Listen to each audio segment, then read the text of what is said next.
Hello there. Is your check engine light on? Well, don't panic, because in this video we're going to show you how to diagnose that using just a $20 Bluetooth adapter in your smartphone. So the first thing you need to do is you need to have the ignition turned off. You need to locate the OBD2 port, and it's usually right under the dashboard right here. It's under this plastic. It might be on the side there, but that's the most common location. And there it is. So we're gonna plug the OBD2 adapter, and there it's plugged in. Next, what we need to do is you need to turn on the ignition, but do not start the car. So all your dash lights should turn on. It powers the Bluetooth adapter. So next we need to come to our phone and turn on Bluetooth. Let's go to settings, and Bluetooth is turned on. Now let's go and search for a new Bluetooth device. Hit search.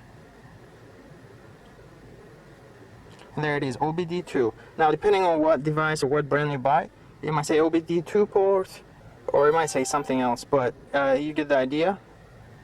Here it will ask for the pin, and we need to enter 1, 2, 3, 4, and if that doesn't work, try 4 zeros. There, it's paired with the Bluetooth device. The next thing we need to do is we need to get a free app. Next thing we need to do is get a free app that will be able to connect to our Bluetooth and to the ECU of the vehicle, and be able to read and erase codes and monitor different sensors. So let's search for OBD2 scanner. Okay, so we have a few. So there's dash command, there's torque light, and blue driver. Any of these will work. You can try a free one. In this case, we're just going to use Torque Pro.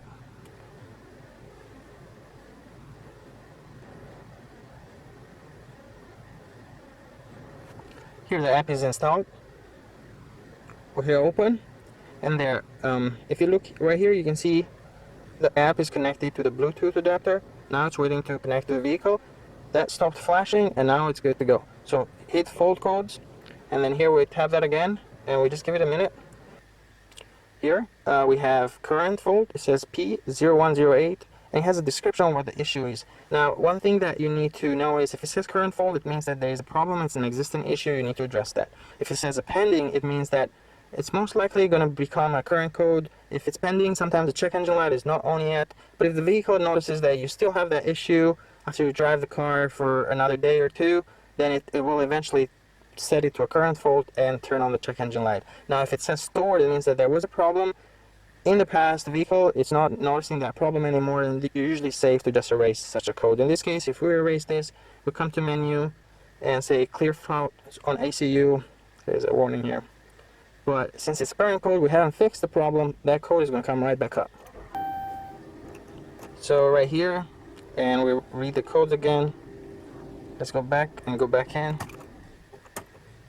Tap to scan for codes. That code is going to come right back up. See, it still says current code because we haven't fixed that problem. Now let's go back. Let's look at some information.